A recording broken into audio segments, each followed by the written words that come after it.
నిమిషాలలో నొప్పి లేకుండా వేడికోస్ స్వయం చికిత్స. ఆవేశ హాస్పిటల్, హైదరాబాద్. నమస్తే రమ్మగారు. నమస్తే రమ్మగారు, మనము తెలివి తక్కువ వాళ్ళ స్టోరీస్ చెప్పుకుంటూ ఉంటాం. భలే సరదాగా ఉంటాయండి. చందమామ కథలు. అవును, ఒకటి చెప్పుకుందామా? పూర్వం ఒక పల్లెటూరులోనట ఓ రైతుకి 3 కొడుకులు ఉండేవారు. పెద్దవాళ్ళు ఇద్దరు మామూలు నార్మల్ వాళ్ళు, మూడో వాడు కొంచెం ఏమన్నా మందమతి, వెర్రిబాగులు వాడు అనమాట. బాగానే నడుస్తూ ఉండేది. ఏదో తండ్రి ఉన్నన్నాళ్ళు నడుస్తుంది కథలు. పాపం ఏమైంది, తండ్రి కాస్త గతించి ఉన్న ఇల్లు వాకిలి పొలం పుట్రా గొడ్డు గోదా అన్నీ పంచుకోండిరా అని చెప్పాడు వెళ్ళిపోయేటప్పుడే ఆయన. వీళ్ళు ఏం చేశారు, అన్నీ పంచుకున్నారు. పంచుకుని తమ్ముడిని ఏదో ఒక పక్క నుంచి వాడి వాటాకు ఒక రేకు పెట్టి మాత్రం ఇచ్చారు. తెలుగు తక్కువ వాడికి. పొలం అంటే వాడికి ఏదో గొడ్డు గోదా భాగాలు వేస్తారు కాబట్టి ఈ గొడ్డు నాదని వాడి ముందే వాడు పోషిస్తున్న ఎడ్లు గిడ్లు ఉంటాయి కదా, పని చేయించేవాళ్ళు వాడితో. అవి వాడి వాటాకు పోయేవి. సరే అవి పోయినాయి, మొత్తానికి సెట్ చేసుకున్నారు.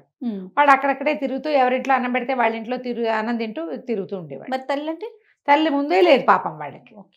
సరే ఏమైంది, వీళ్ళు ఏం చేశారు, ఇద్దరు రైతు కొడుకులు కదా, ఆ పొలాలు వేసుకుని చిన్న చిన్న చేలేవో మెయింటైన్ చేసేవాళ్ళు, కూర నార పండించేవాళ్ళు. ఆ తర్వాత ఏమో చెరుకు గడలు అవి ఉండేవి, చాలా ఎక్కువ కాదు కొద్దిగా ఉండేవి. మొక్కజొన్న కండలు వచ్చేవి. ఇద్దరు ఏం చేసేవాళ్ళు, వచ్చిన బండి మీద ఎవరు అమ్మాల్సిన సరుకు వాళ్ళు వేసుకుని తీసుకుపోయేవాళ్ళు. వీటి దగ్గర సరికేది ఏమీ లేదు. వాళ్ళు వెళ్తున్నారు ప్రతిసారి, మనం వెళ్ళటం లేదని ఏం చేశాడు, తన దగ్గర ఉన్న ఎడ్లల్లో ఒక ఎద్దుని దాని మెడకు తాడు కట్టి తీసుకెళ్ళాడు. ఎద్దు మెల్లిగా నడుస్తుంది, చేయి అంటే కానీ నడవదు. దాన్ని నడవనిచ్చాడు, దాని దారిని అది పోతుంది, దాని వెనకాల పడి వెళ్తున్నాడు. సరే అన్నయ్యలేమో ముందు వెళ్ళిపోయారు. వాళ్ళు అమ్మటానికి సరుకు సంతకి వెళ్తున్నారు. సంత వేళలు దాటకూడదు, వీటితో పెళ్లి నడకలు నడుస్తుంటే సంత వెళ్ళిపోతుంది కదా, వాళ్ళు కాస్త వెళ్ళిపోయారు. వీడేం చేశాడు, అడవి దారి గుండా నడుస్తుంటే వీడి ఎద్దుతోటి ముందుకు దాటంగానే ఒక ఎండిపోయిన చెట్టు ఉంది అక్కడ. అది గాలికి కిరకిరలాడుతుంది. దాని కిర్రు కిర్రు కిర్రు చప్పుడు వీటికి ఎలా వినిపిస్తుంది అంటే ఎంత ఎంత ఎంత అలా వినపడింది. అడిగింది అనుకున్నాడు, బొంగురు గొంతుతో అడిగారనుకో అటగే వినపడుతుంది. వీడు ఎవరా అని చూశాడు. అక్కడ ఎవరు కనపడ్డారు, గాలికి ఊగుతూ కిర్కిర్ అని శబ్దం చేస్తున్నటువంటి ఎండు చెట్టు కనపడింది. ఏమిటి, నా ఎదురు కొంటానంటావా అన్నాడు. మళ్ళీ కిరికిర్ అంది. ఎంతంటే 20 రూపాయలు అన్నాడు. మళ్ళీ కిరకిరలాడింది చెట్టు. సరే ఇదిగో అని ఆ ఎద్దుకున్న మెడకున్న తాడుని తీసి ఆ చెట్టు కొమ్మకి తగిలిచ్చాడు. డబ్బులు ఇయ్యి మరి అన్నాడు. చెట్టు మళ్ళీ కిర్రు కిర్రు అంది, గాలి వస్తుంది. గాలి కిరకిరలాడేసరికి ఓ రేపిస్తావా, సరే అంతే వీడి ఊహే నారాయణ, రేపు వస్తా అని వెళ్ళిపోయాడు. సాయంకాలం వీడింటికి వెళ్ళిపోయాడు. అయిపోయింది బేరం, అమ్మేశాను. సాయంత్రం చీకటి పడేసరికల్లా అన్నయ్య వాళ్ళు వచ్చారు. కంచాలు పెట్టుకుని అన్నాలు తింటున్నారు. తింటుంటే ఆవిడ అన్నయ్య అడిగాడు, అవునరా వెర్రివాడా, నీ ఎద్దెదిరా కనపడలేదు అన్నాడు. అమ్మేశాను అన్నాడు. ఊరిని ఎంతకమ్మావిరా? 20 రూపాయలు. ఓ డబ్బులేవి అన్నారు. అనేసరికల్లా రేపు వస్తాయి అని చెప్పాడు. రేపు వస్తాయి అనేసరికల్లా తిట్టారు. ఎద్దు నమ్ముకోవటం ఏంటని బాగుందా, ఏదైనా పని చేసి వస్తువు అమ్ముకోవాలి, సరే ఏదో ఒకటి చావు, డబ్బులు తీసుకురా అని చెప్పారు. సరే అయిపోయింది.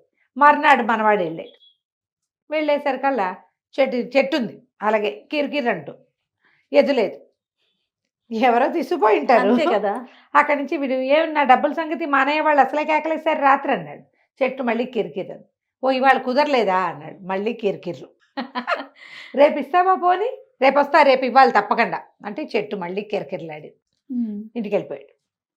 రాత్రికి మళ్ళీ అన్నయ్య వాళ్ళు ఏమిరా డబ్బులు అన్నావు ఏమిట్రా అంటే, ఇవాళ కుదరలేదు రేపు ఇస్తాను అన్నారు అన్నాడు.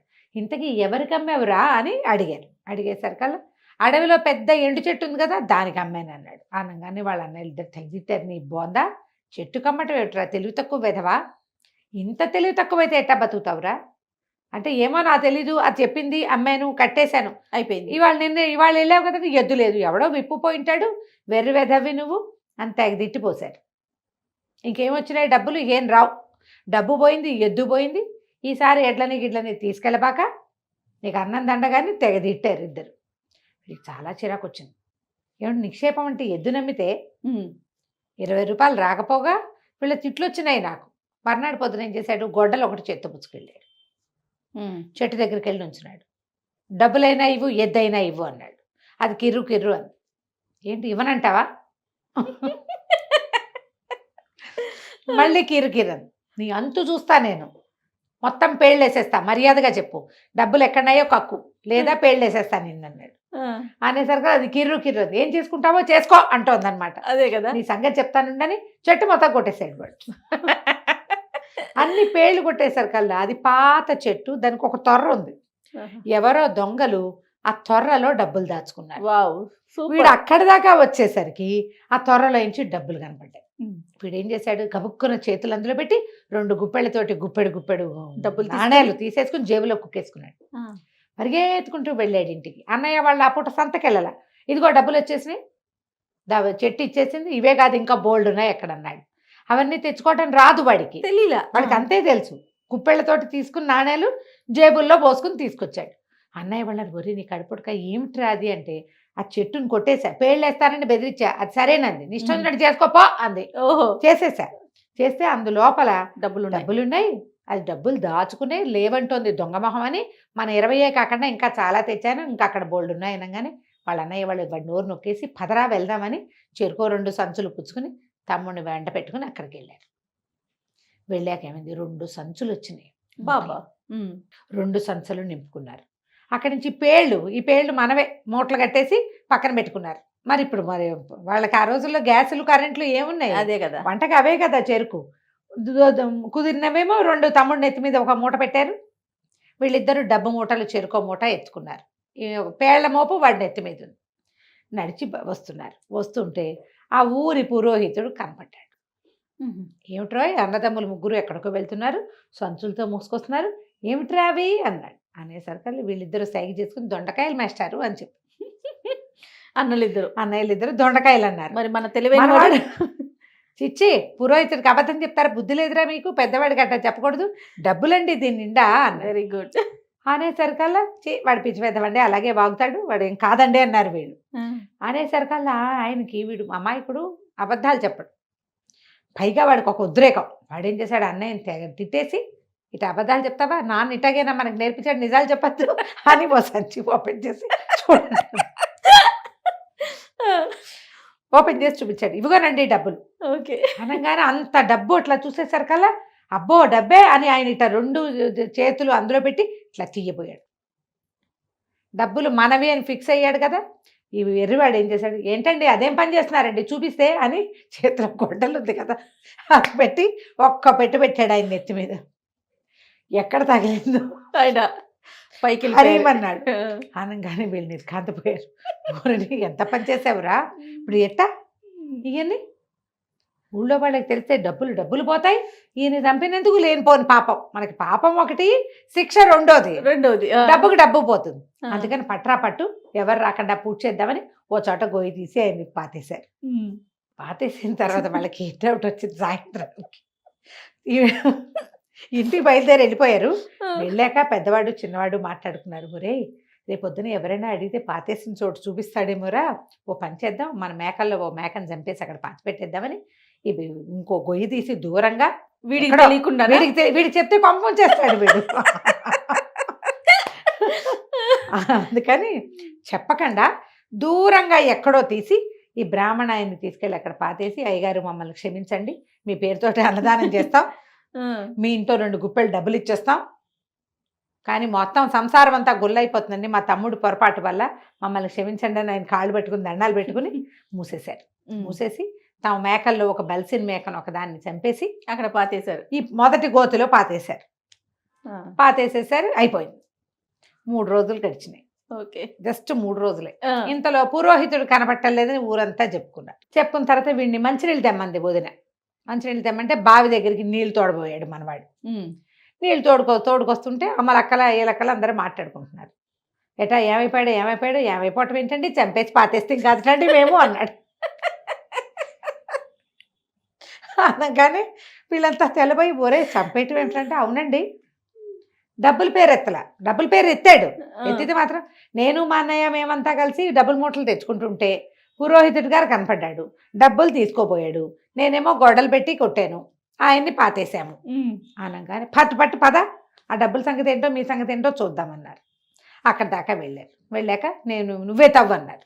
మొదట పాతేసాం కదా, పైగా వాడు బండవేతవా తవ్వాడు.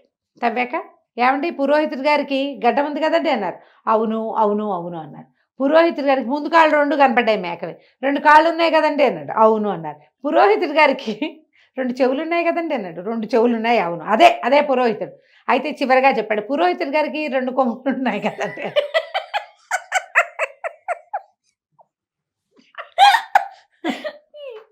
కొమ్ములు ఉంటావేంట్రా, ఆయనకి కొమ్ములు ఎందుకు ఉంటాయిరా, అసలు ఇందులో ఏముందని దూరంగా నిలబడ్డారు. 3 రోజులు అయింది పాతేసి. వాసన వస్తుందని బండవేధమని వీడిని తోసారు ముందు తవ్వమన్నారు.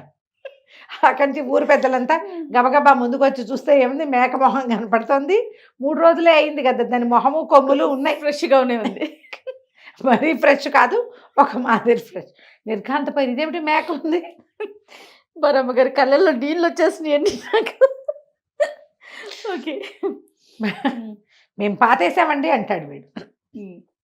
వాళ్ళ అన్నయ్యలు వచ్చి ఏంటండి వీరి మీద మేక చచ్చిపోయిందండి, దానికి ఏదో పురుగు ముట్టింది, వీడి దగ్గర చెప్పాలా, ఎదురుగుండా చెప్తే వాడు కాదంటాడు. పెద్దవాళ్ళని పక్క తీసి పాతేసామండి, పురుగు ముట్టింది, దాన్ని తినకూడదు కదా, అందుకని ఇట్లా చెరువు పక్కన అవతల పక్కకు పాతేస్తే మెల్లిగా అదే మట్టిలో కలిసిపోతుందని పాతేసాము, వాడికి ఎట్టా అర్థమైందో ఇట్టా అర్థమైందండి అనేసరికల్లా వీడు ఇది తప్పు చెప్పాడు.